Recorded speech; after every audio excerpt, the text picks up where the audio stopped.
How did your twin ruin your life?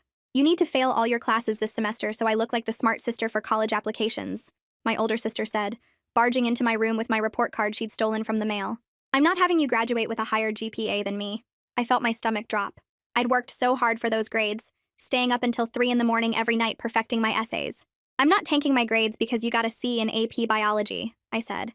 I've been the smart one for our entire lives and you're not changing that now, she said, ripping pages out of my calculus notebook. Either you fail your finals or I'm telling our parents you cheated on everything. That's insane, I said. Mom and Dad already think you're only doing well because your teachers like you better, she said. If you don't start failing on your own, I'll make sure you fail anyway. 2 weeks later, she filed a formal complaint with the principal claiming I was cheating off her old assignments since she'd taken the same classes last year. She told the administration I'd stolen her notes and was copying her work, demanding they investigate my grades and retroactively fail me for academic dishonesty. She'd actually rewritten her old assignments to match mine after breaking into my Google Drive, then submitted them as evidence that I'd plagiarized her. The Honor Council spent 3 hours reviewing her claim. Thankfully, they determined she'd fabricated the evidence. But instead of admitting it, she stood up and accused them of favoritism, because I was 12 minutes younger, and teachers felt sorry for me. She then contacted every teacher I'd ever had claiming I'd cheated in their classes too, trying to get them to retroactively change my grades. After months of failed attempts, she showed up during my AP chemistry final, with what she claimed was proof I'd been buying test answers online. She'd created fake screenshots of me purchasing exam keys and stood outside the classroom with printed copies, telling everyone in line that I was a cheater who'd bought my grades. She actually grabbed my test when I turned it in and tried to eat it so I'd get a 0, shoving the entire packet in her mouth while the teacher called security. They dragged her out still chewing paper, and she swallowed 3 pages before they could stop her, giving herself severe intestinal blockage from the ink and paper. The night before my calculus final, she broke into the school to steal the exam and release the answers publicly, so everyone's test would be invalidated. She'd learned the janitor's schedule and brought tools to break into the teacher's locked filing cabinet, but she was so manic from staying awake for 4 days planning this that she wasn't thinking clearly. She tried to pry open the cabinet with a crowbar, but it slipped and hit her leg, and she kept working even though she was limping because she was so determined to ruin my final. She found the exams and started carrying all 200 copies to the copy room but tripped on the stairs in the dark. She tumbled down 2 flights still clutching the papers and heard something crack, but she kept crawling toward the copy room dragging her leg behind her. She made it there and started scanning exams, but she was so dizzy she knocked over the industrial printer trying to steady herself. It fell and pinned her to the floor, but she kept trying to email the scanned test to everyone in our grade even while trapped under. She managed to send 3 emails before her phone died, then tried to wiggle out from under the printer but she couldn't move her legs. The janitor found her 9 hours later still trapped, and the doctor said she'd damaged her spine so badly from trying to move the machine that she was paralyzed from the waist down. You made me destroy my body because you wouldn't just fail your classes, she told me from the ICU where she was learning she'd never walk again. I'm in a wheelchair forever because you had to be the smart one. My chest felt hollow hearing her blame me, but I still said, you broke into school to steal exams and got crushed by a printer. Your sister is paralyzed because you couldn't let her have this one thing, our mom said while my sister sobbed in her hospital bed. I passed all my finals with perfect scores, but felt sick every time I looked at my grades, knowing my sister would never walk again. My parents made me skip my own awards ceremony where I was supposed to receive valedictorian to sit at her hospital bed during her 5th surgery. They posted constantly about her tragic accident, never mentioning she'd been trying to sabotage my finals, and everyone commented that she was so brave. Our relatives called me selfish for still caring about my grades while my sister was paralyzed, and my guidance counselor suggested I defer my college acceptance because the other students were uncomfortable with what happened. The next morning, I walked into the guidance counselor's office and she was already sitting behind her desk with her phone face up showing notification after notification popping up. She gestured for me to sit down while scrolling through what looked like dozens of emails, her face getting tighter with each one she read. These are all from parents whose kids are going to state next year, she said without looking up from her screen. They're concerned about you being on campus with their children after what happened with your sister. She finally put the phone down and folded her hands on the desk, giving me that look adults give when they're about to suggest something for your own good that's actually for everyone else's comfort. I think deferring your acceptance for a year would be best for everyone involved. My stomach twisted, but I kept my face still while she explained how a gap year would let things calm down and give my family time to adjust to my sister's new reality. I'm not deferring, I told her, and she let out this long sigh like I was being difficult on purpose. She opened her desk drawer and pulled out a form, sliding it across to me with a pen. Then you'll need to sign this liability release stating the school isn't responsible for any incidents that arise from your family situation, affecting your college experience. I picked up the paper and read through all the legal language basically saying if anyone harassed me, or if my sister showed up on campus, or if anything happened related to this situation, I couldn't blame the school. My hand was steady as I signed it and slid it back to her, and she looked surprised that I didn't argue. When I got home, the dining room looked completely different with a hospital bed where our table used to be, and one of those rolling medical carts next to it. Mom was arranging pill bottles and medical supplies on the cart while talking on the phone with someone about delivery schedules for medical equipment. She hung up when she saw me and pulled out a printed schedule from under a stack of papers, holding it out to me with this expectant look. "I've worked out the care schedule for when your sister comes home next week," she said, pointing to all the highlighted blocks with my name on them.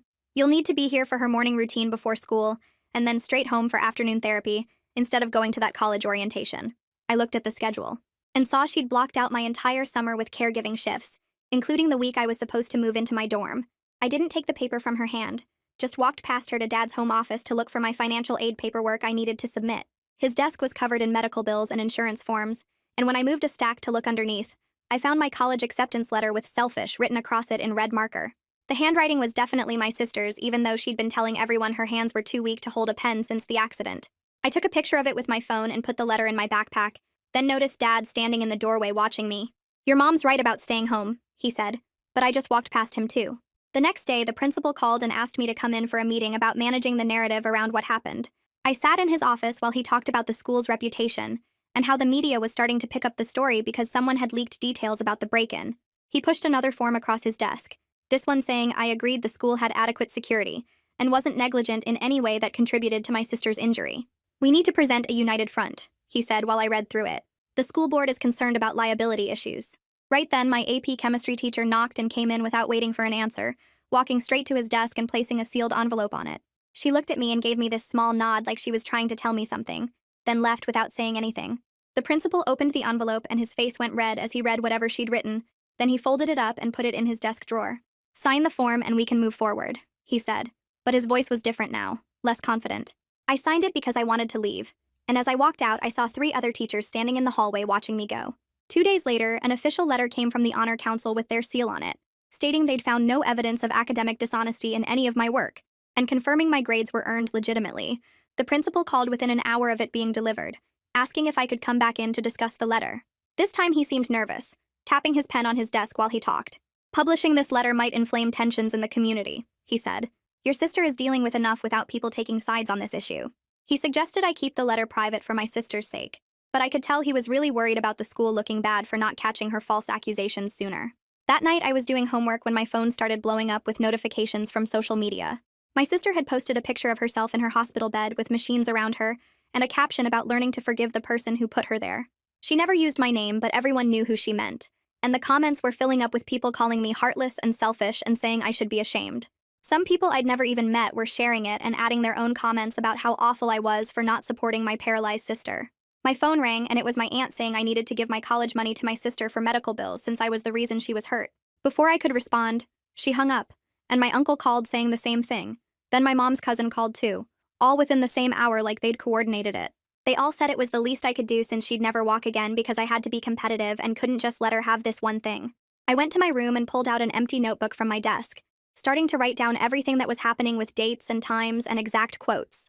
My hands shook as I wrote about the meeting with the principal and the liability forms and the social media posts and the phone calls from relatives. I documented the letter with "selfish" written on it and took pictures of all the forms I'd signed and the Honor Council letter. I wrote down every accusation and every meeting and every conversation, filling page after page with evidence of what was really happening versus the story everyone was telling. I needed this record because I could see how the narrative was shaped to make me the villain who destroyed my sister's life by being too competitive. And nobody wanted to remember that she broke into school to steal exams and got herself crushed by a printer she knocked over while committing a crime. The next morning, my phone buzzed with an email from the guidance counselor, and I opened it expecting more pressure to defer college, but instead found links to family therapy resources with a note at the bottom saying she was required by law to report concerning family dynamics to authorities if she became aware of them. I stared at that last line for a long time, realizing she might actually be trying to help me in the only way she could without getting herself in trouble. I saved the email to a folder I'd started called Evidence, and went downstairs to get breakfast when I heard Dad in my room going through my desk drawers. I ran back up and found him holding my documentation notebook, flipping through the pages where I'd written everything down with dates and times and exact quotes. His face was red and his hands were shaking as he turned to me and said I was making things worse by keeping records instead of focusing on helping my sister heal. He ripped out the pages about the principal's meeting and the liability forms, crumpling them into a ball and throwing them in the trash while telling me that if I really cared about family, I'd stop thinking about protecting myself. I grabbed the crumpled pages from the trash when he left and smoothed them out, taking photos of each one with my phone before hiding them in my car under the spare tire. 3 days later, my college sent an email with the subject line, "Urgent response required," and my stomach dropped as I read that they'd received concerning messages from community members about my character and needed my response within a week, or they'd have to review my admission status. I spent the next 2 days drafting a response that was just facts with no emotions or accusations, including the Honor Council clearance letter, the exact timeline of events from the school's own security footage and the police report number for the break-in. I attached screenshots of the Honor Council's official statement and the principal's letter, confirming I'd been cleared of all academic dishonesty allegations, making sure everything could be verified independently without relying on my word alone. The same day I sent my response, one of my sister's friends started a GoFundMe for her medical bills, with a description that said the family was struggling because some members were refusing to help financially, even though they could. Within 2 days, it had raised $30,000 and been shared over 1,000 times on Facebook, with comments calling me heartless for abandoning my disabled sister when she needed support most. Requested Reds is on Spotify now. Check out link in the description or comments. People I'd never met were donating hundreds of dollars and writing messages about how brave my sister was and how some people only care about themselves.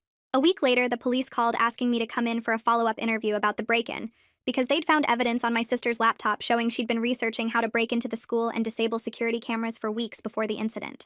The detective showed me screenshots of her search history, including janitor schedule high school, how to pick filing cabinet lock, and can stolen test answers invalidate everyone's exam, all dated 3 weeks before she actually broke in. I gave my statement sticking only to facts I witnessed or could prove, like seeing her leave the house that night with a backpack full of tools and finding her car parked behind the school the next morning. The detective mentioned that breaking and entering with intent to commit fraud was a felony charge that carried serious jail time, even if the person was injured during the crime.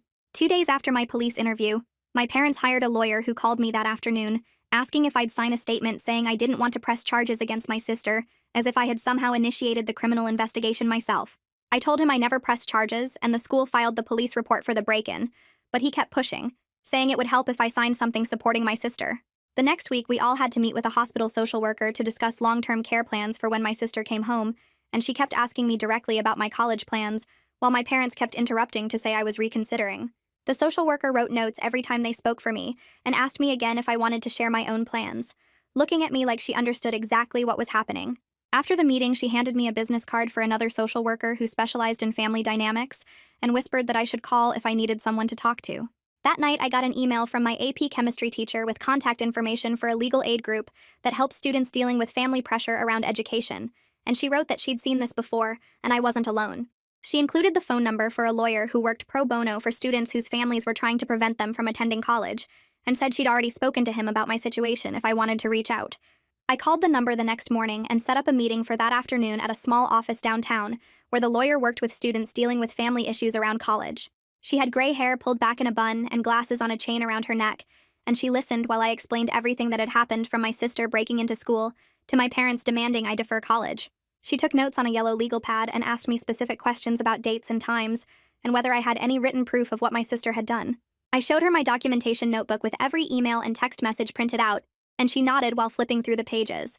She explained that legally my parents couldn't force me to stay home or prevent me from using my own financial aid for college since I was 18, and the money was in my name. She said family guilt was a powerful tool, but it didn't override my legal rights to pursue my education and make my own choices about my future. She gave me pamphlets about establishing financial independence and protecting myself from family members trying to access my college funds, and told me to keep documenting everything. 2 days later, I got a thick envelope from the scholarship committee for my merit award, asking me to verify my enrollment plans for fall semester. The letter mentioned they'd received several concerning messages from community members about my character and family situation, but they noted that academic achievement and character were separate from family circumstances. They needed a response within 10 days, confirming whether I planned to use the scholarship or if I wanted to defer it to help with family obligations.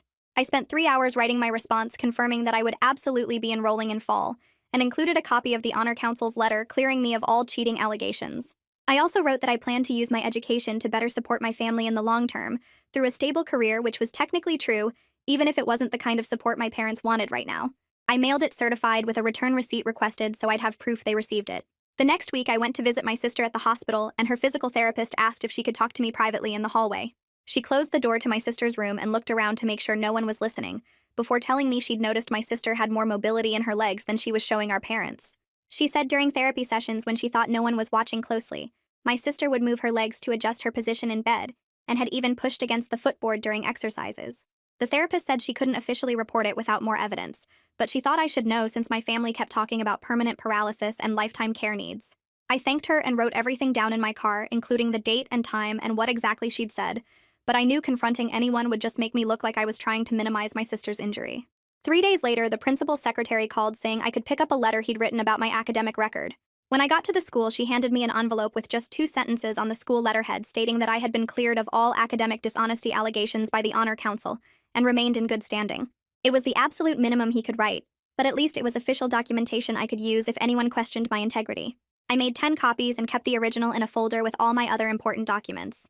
2 weeks before graduation, the guidance counselor called me into her office and said the administration had decided I wouldn't be walking at the ceremony because my presence might upset other families given the circumstances. She said they could mail my diploma and valedictorian certificate to avoid any confrontation at what should be a celebration for everyone else. I sat there staring at her while she explained that several parents had complained about me participating, and the school wanted to avoid drama.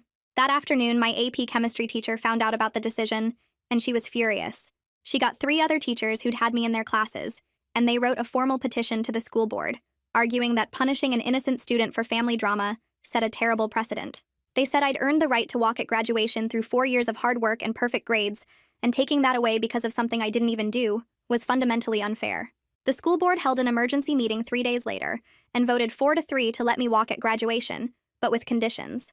I would be seated separately from the other honor students in a back row and wouldn't be recognized as valedictorian during the ceremony, even though I'd earned it. It was humiliating, but at least I'd have that moment of walking across the stage to get my diploma after everything I'd worked for. When I told my parents about graduation, they immediately said they wouldn't attend if I insisted on going. Mom said they'd already committed to being at the hospital that day for one of my sister's procedures that had conveniently been scheduled for the exact same time as graduation, even though it wasn't urgent.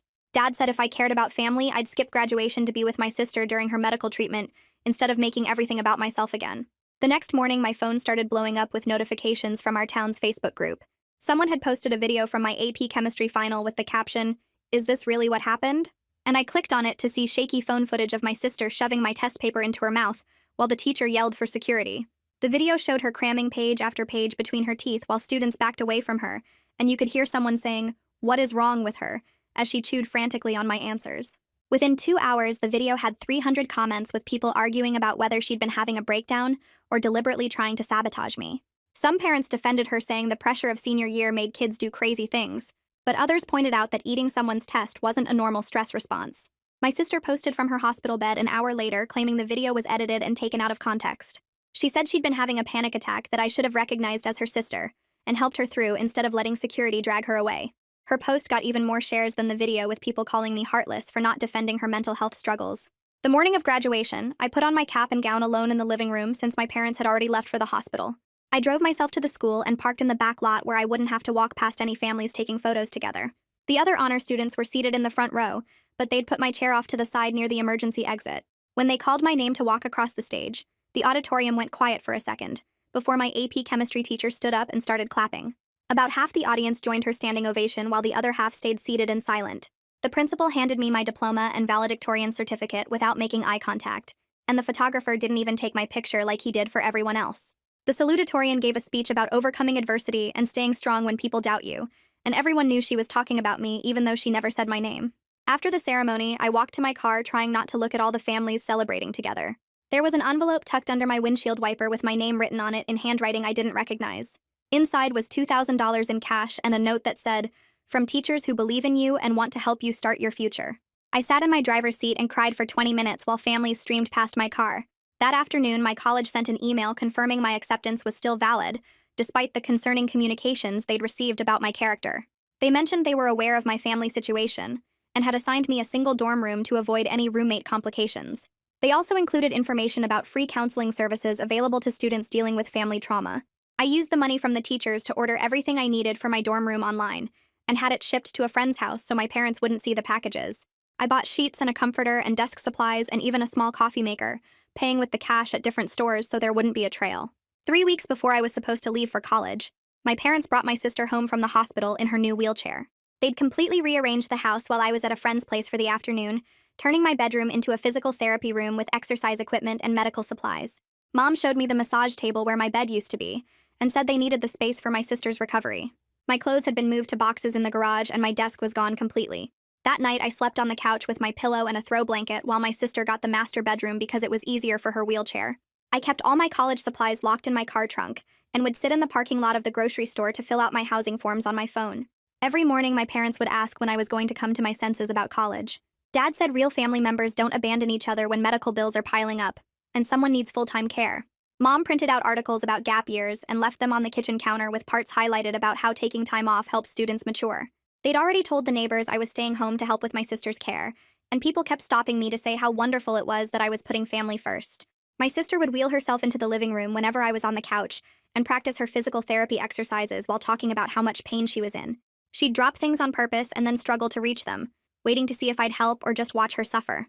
When I didn't immediately jump up, she'd tell our parents I was being cruel to her on purpose.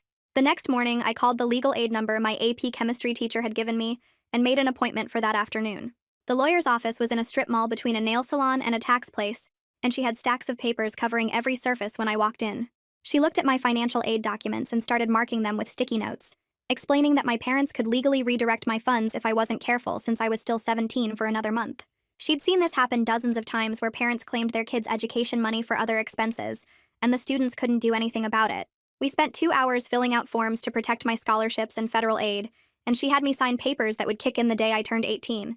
She also gave me a folder with copies of everything, and told me to keep it somewhere my parents couldn't find it, so I hid it under the spare tire in my trunk. When I got home, my sister was doing her physical therapy exercises with the therapist, actually lifting her legs and moving them in circles while the therapist counted reps. The therapist kept saying how much progress she was making and how her muscle response was better than expected for someone with her injury. But the second the therapist packed up her equipment and left, my sister's legs went completely dead weight and she started crying that she couldn't move them at all. Mom rushed over asking what was wrong, and my sister said the exercises were too hard to do alone, and she needed someone to help move her legs for her. I watched from the doorway as she let her legs flop uselessly, even though I'd just seen her lifting them 5 minutes earlier. The next day, I offered to help with her exercises since Mom kept saying we all needed to pitch in for her recovery. I sat next to her wheelchair and reached for her leg to help with the stretches the therapist had shown us, but the instant I touched her ankle, she went completely limp and started screaming. Mom came running from the kitchen and found my sister crying that I was trying to hurt her, that I was being too rough and aggressive with her injured legs. I hadn't even started the exercise yet, just placed my hand on her ankle, but Mom shoved me away and told me I was jealous of the attention my sister was getting. She said I couldn't stand that my sister needed help, and I was trying to make her recovery harder on purpose. My sister kept sobbing about how I'd grabbed her leg wrong and now it hurt worse than before, even though I'd barely touched her. Mom banned me from helping with any physical therapy and said she'd do it herself from now on since I couldn't be trusted around my disabled sister. 2 days later, I was packing the last of my things in my car when Dad came out with a letter from the police department. The investigation into the school break-in was officially closed with no charges filed against anyone, though the report noted the breaking and entering and the resulting injury. The letter said our family had declined to pursue charges against each other, and the school wasn't pressing charges either since my sister was already paying the price with her paralysis.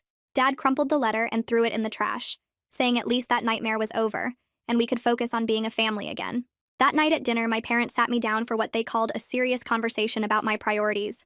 Mom said they'd been patient with my selfishness, but it was time to make a choice about what kind of person I wanted to be. Dad said if I left for college while my sister was still recovering, I was no longer welcome in their home and they'd consider me dead to them.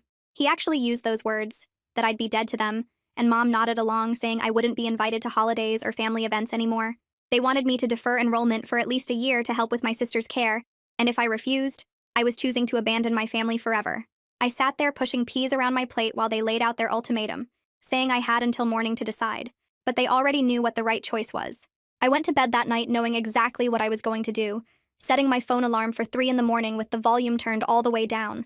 When it went off, I got dressed in the dark and started carrying my boxes to the car, making 3 trips as quietly as possible.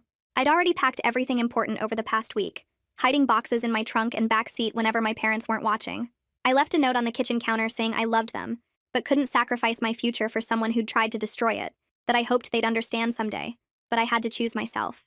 My hands shook as I started the car, but I didn't look back at the house, just drove straight to campus and checked into my dorm at sunrise. The first day of orientation, I was sitting in the dining hall when my phone buzzed with a text from Mom. She'd sent a photo of my sister sobbing in her wheelchair with the message saying, "Look what I'd done to our family by leaving." I stared at it for a minute, then deleted it without responding and blocked her number. After a week of classes, I finally made an appointment at the counseling center, and they assigned me to someone who specialized in family trauma and educational abuse.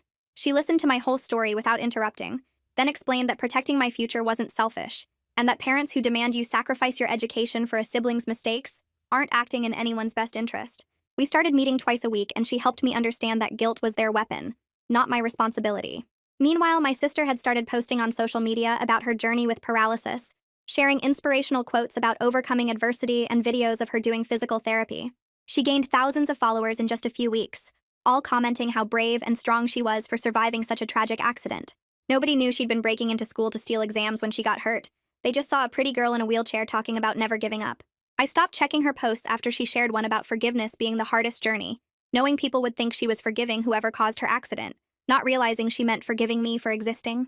Instead, I threw myself into my classes and started making friends who knew nothing about my family situation. They didn't know about my sister or the printer or the missed graduation or any of it. They just knew me as the girl who always had her homework done early. For the first time in months, I could walk across campus without feeling judged, could raise my hand in class without wondering if people thought I was a cheater, could just be a normal college student focused on my education. My roommate situation had been changed to a single at the last minute because of my family complications, so I had my own space to study and breathe without anyone asking questions about why I never went home on weekends. 3 months into the semester, my phone buzzed during lunch with an email from my AP chemistry teacher checking in on how I was doing. She wrote that she was proud of me for choosing my education, and mentioned that several teachers from high school had been following my progress and were all rooting for me to succeed. I typed back a quick thank you and felt my eyes get wet, reading that at least some adults understood why I'd left. Winter break came faster than expected, and while everyone else packed to go home, I arranged to stay with my roommate's family after she heard me on the phone with the housing office asking about staying in the dorms. Her parents picked us both up and drove us to their house where they'd already set up the guest room with fresh sheets and towels, never once asking why I wasn't with my own family. They included me in everything from grocery shopping to decorating cookies, making sure I had presents under their tree and a stocking with my name on it. Her mom packed me lunch when we went ice skating, and her dad taught me how to fix a leaky faucet when theirs broke, treating me like I'd always been part of their family. On my birthday in January, my phone lit up with a text from my sister saying she forgave me for choosing myself over family. I read it 3 times trying to find any sign she understood what she'd done, but it was just more blame wrapped in fake forgiveness.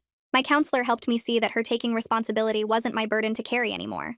The dean's list came out at the end of the semester, and my name was on it with a 4.0 GPA, which triggered an automatic review for additional merit scholarships. 2 weeks later, the financial aid office called to say I'd been awarded an extra $5,000 per year, meaning I wouldn't need any help from my parents even if they offered. 6 months after leaving home, I was scrolling through social media when a video popped up of my sister walking with a walker at her physical therapy graduation ceremony. She was taking actual steps, and the caption said she'd worked so hard to get back on her feet, making it sound like she'd overcome complete paralysis through determination. The comments were full of people calling her an inspiration, and I realized the injury had been serious, but not the permanent devastation she'd made everyone believe. Mom texted me that night saying my sister was doing better, and maybe we could all move forward now. She wrote that the family missed me and wanted to reunite, but then added that I should apologize for leaving when they needed me most. I spent an hour drafting my response, finally sending back that I was glad my sister was recovering, but wouldn't apologize for protecting my future from someone who tried to destroy it. I added that I'd be open to family therapy if they ever wanted to address what actually happened instead of the story they'd created. She read it but never replied. Finals week arrived, and I spent every day in the library with my study group, feeling normal for the first time in over a year. We ordered pizza and quizzed each other on organic chemistry, complained about our calculus professor, and planned our schedules for next semester. Nobody knew about the printer or the paralysis or the family I'd left behind. They just knew me as someone who showed up prepared and helped explain difficult concepts. When grades posted, I had another 4.0 semester, and my advisor emailed congratulating me on finishing the year so strong despite everything I'd been through. My friends from the dorm threw me a little celebration with cake from the dining hall, and I realized I'd built something here that nobody could take away. Looking at my transcript with 2 perfect semesters, surrounded by people who supported me without conditions, I understood that choosing my own path hadn't been selfish. Sometimes protecting your future means walking away from people who would destroy it, even when everyone says you're wrong for doing it. And that's the end of it. Nothing fancy, just how it went down. Thanks for hanging out and listening. It's always cool to have you here. Catch you next time if you feel like sticking around.